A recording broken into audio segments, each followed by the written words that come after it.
Hello বন্ধুরা, welcome to my channel অন্ধকারের রহস্য। আজকেও তোমাদের জন্য নিয়ে হাজির হয়ে গেছি আরও একটি সত্য ভৌতিক ঘটনা।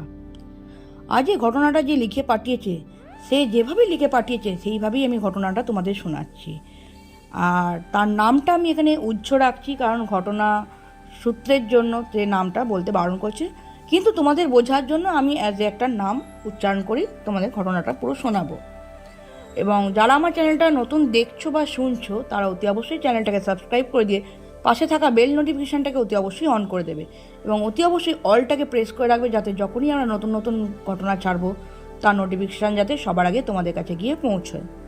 আর কে কোথা থেকে দেখছো তারা সেটা অবশ্যই কমেন্ট বক্সে লিখে জানিও, তাহলে আমারও বেশ ভালো লাগবে যে কে কোথা থেকে ঘটনা শুনছো তোমরা। আর ঘটনাটা যদি ভালো লাগে তাহলে অতি অবশ্যই লাইক করে দিয়ে বেশি বেশি করে শেয়ার করে দিও ফ্রেন্ড ফ্যামিলির মধ্যে। তো চলো আর বেশি কথা বাড়াচ্ছি না, সোজা ঘটনায় চলে যাচ্ছি। আজকের ঘটনাটি ঘটেছে এক দম্পতির সঙ্গে। দম্পতি দুজনের নাম হলো সৌম্য আর মেঘলা। কলকাতার কাছে হাওড়ায় একটি শান্ত পাড়ায় থাকতো সৌম্য আর মেঘলা। বিয়েটা হয়েছে প্রায় 5 বছর আগে। জীবনযাপন বেশ ভালোই স্বাভাবিক কাটছিল। দুজনেই চাকরি করত। সেই সূত্রে সেইভাবে যে খুব একটা দুজনকে সময় দিতে পারতো ঠিক সেরম নয়, কিন্তু বেশ ভালো, বন্ডিংটা খুব ভালো ছিল আর কি। এবার মেঘলার আর কি খুব ইচ্ছে ছিল একটা নিজেদের গাড়ি হোক। এবার দেখো, বিয়ে শাদি করেছে, কাজকর্ম, দুজনেই চাকরি করে সংসার চালানোর জন্য, কিন্তু সেভাবে নতুন গাড়ি কেনার মতো সামর্থ্য তখনও তাদের হয়নি। তো সেই জন্য আর কি সৌম্য ঠিক করে, আলোচনা করে মেঘলার সাথে, যে একটা সেকেন্ড হ্যান্ড গাড়ি কিনলে কেমন হয়। তো মেঘলা তাতেই রাজি হয়ে যায়। তো সৌম্য তখন অনেক খোঁজাখুঁজি করে, বন্ধু বান্ধবের সাথে যোগাযোগ করে যে এরকম একটা সেকেন্ড হ্যান্ড গাড়ির খোঁজ পেলে, ভালো কন্ডিশনওয়ালা সেকেন্ড হ্যান্ড গাড়ির খোঁজ পেলে তাহলে ওকে জানাতে, কারণ খুব একটা বেশি বাজেট ওর ছিল না যেহেতু। তো অনেক খোঁজাখুঁজি করার পর একটা পুরনো সাদা রঙের সুইফট ডিজায়ারের খোঁজ সে পায়। আর দামটাও বেশ কম, ওর মানে সাধ্যের মধ্যেই, সৌম্য সাধ্যের মধ্যেই। তো সৌম্য এবং মেঘলা একদিন সেই গাড়িটা দেখতে গেল, যার কাছে গাড়িটা আর কি আছে, যে বিক্রি করবে, সেই লোকটার বাড়িতে গেল। লোকটার কাছে গিয়েতেই তো লোকটাকে এমন যেন একটু অদ্ভুত টাইপের বয়স, লোকটার এই 50-এর কাছাকাছি। আর চোখ দুটো কেমন যেন সবসময় একটা অস্বস্তিকর একটা দৃষ্টি রয়েছে, স্বাভাবিক নয় আর কি দৃষ্টিটা। তো সৌম্য আর কি ভদ্রলোককে জিজ্ঞেস করেন, এই গাড়িটা আপনি এত কম দামে ছেড়ে দিচ্ছেন কেন? তো লোকটা তখন একটু থেমে বলেছিল যে না, আমার দরকার নেই, আপনি চাইলে এক্ষুনি নিয়ে যেতে পারেন।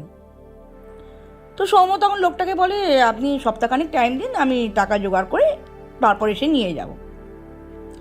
তো লোকটা সেই কথাতে সৌম্য সেভাবে আর কি ব্যাপারটাকে অতটা মানে পাত্তা দেয়নি, গ্রাহ্য করেনি। ভাবছি ঠিক আছে, ওনার হয়তো টাকার দরকার আছে, সেই হিসাবে গাড়িটা বিক্রি করতে চায়।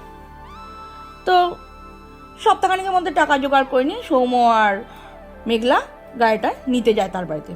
এবার গাড়িটা যেদিনকে নিতে গেছে, বিভিন্ন কথাবার্তা হচ্ছে, কাগজপত্র দেখছে।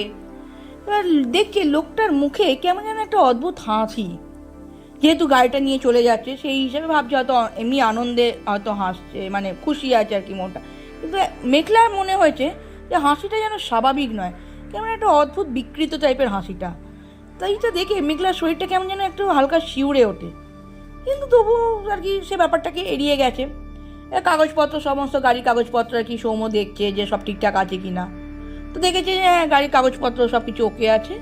তাই আর বেশি সময় নষ্ট না করে সে গাড়ি নিয়ে বাড়ি চলে আসে সৌম্য আর মেঘলা। প্রথম কয়েকদিন বেশ ভালোই কাটছিল, কিন্তু এই অদ্ভুত ঘটনাটা ঘটতে শুরু করলো সপ্তাহখানেক পর থেকে। একদিন রাতে অফিস থেকে ফিরছিল সৌম্য, রাস্তা প্রায় ফাঁকা।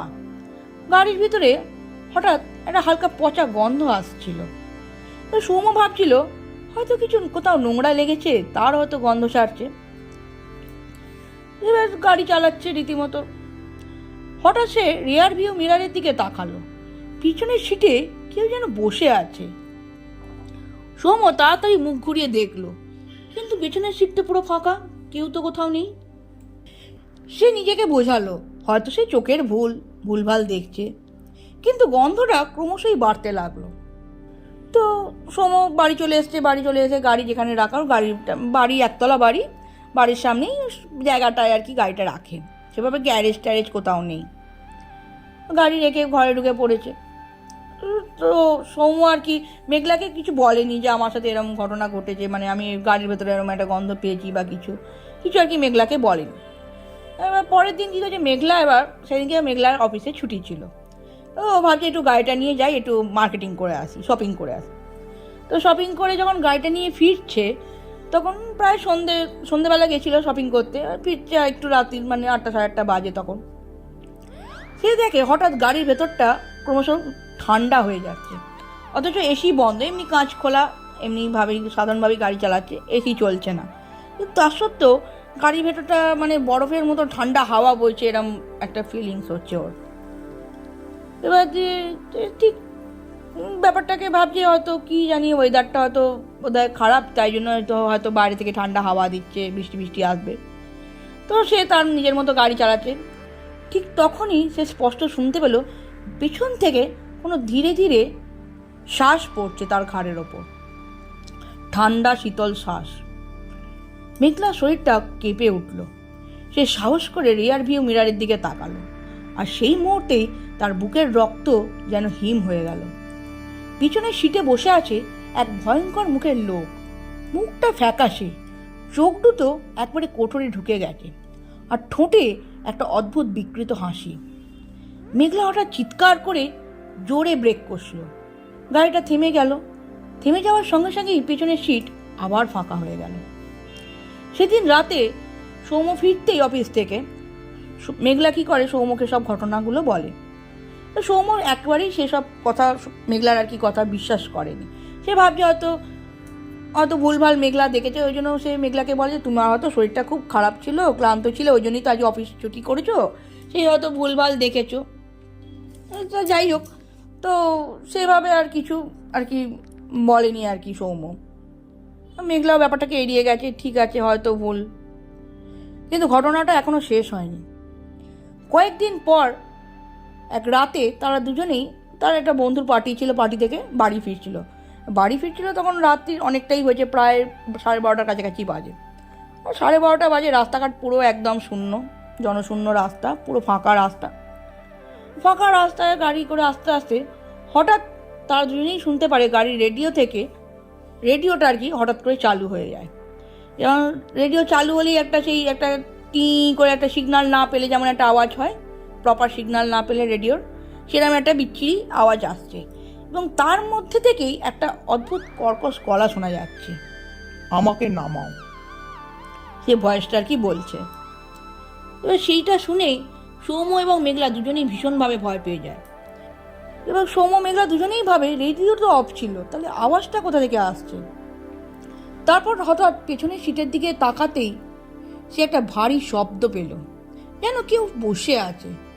সৌম্য ধীরে ধীরে রিয়ার ভিউ মিরারের দিকে তাকালো। এইবার সে নিজেও দেখলো পেছনের সিটে বসে আছে সেই একই লোকটা। তার গলায় গভীর কাটার দাগ এবং সেখান থেকে ঝরঝর করে রক্ত গড়িয়ে পড়ছে। লোকটা ধীরে ধীরে বলল, এই গাড়িটা আমার। গাড়ির স্টিয়ারিং হঠাৎ করেই নিজে থেকে ঘুরতে শুরু করলো এবং গাড়িটা সৌম্যর নিয়ন্ত্রণের বাইরে চলে গেল। সৌম্য মরিয়া হয়ে চেষ্টা করলো ব্রেক চাপার। যখন ব্রেক চাপলো তার অনেকক্ষণ বাদে গাড়িটা রাস্তার একটা সাইডে ধাক্কা লেগে থেমে গেল।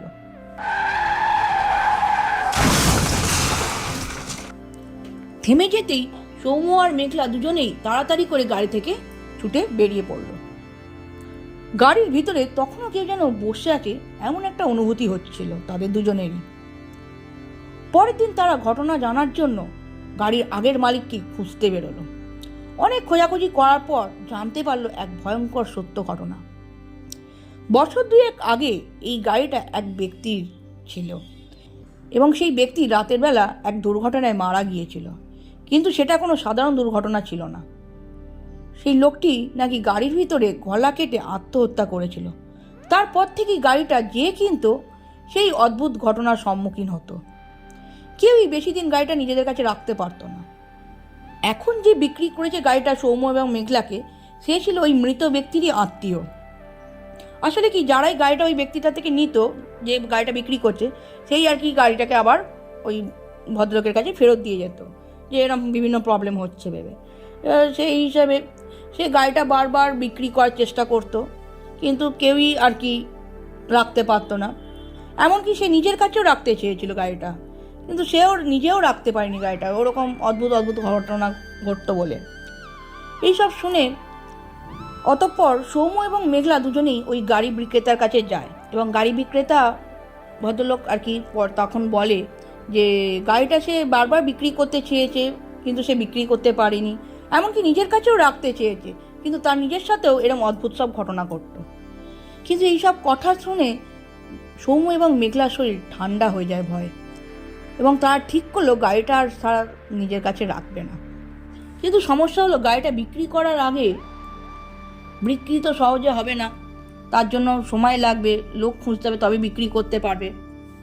এই ভেবে কী করে গাড়ি নিয়ে বাড়ি চলে আসে। এবার রাত্রিবেলা তারা দুজনেই খেয়ে দিয়ে ঘুমোচ্ছে, হঠাৎ করে বাইরে থেকে গাড়ির হর্নের শব্দ শুনতে পায় আর কি সৌম্য।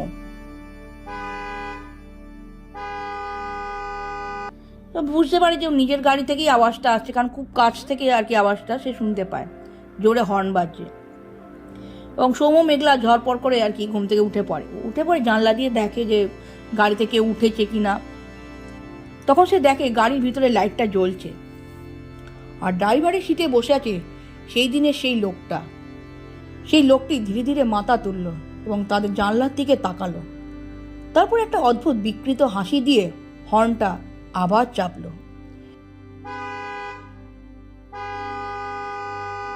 সেই রাতেই সৌম্য আর মেঘলা সিদ্ধান্ত নেয় ভোর হওয়ার আগেই গাড়িটা কোনো একটা পুরোনো গ্যারেজে ফেলে রেখে চলে আসবে। ভোরের বেলা যখন সে গাড়ির কাছে গেল, তখন দেখলো, তারা দুজনেই দেখতে পেল আর কি জানলার কাঁচেতে গাড়ির রক্ত দিয়ে কিছু একটা লেখা আছে।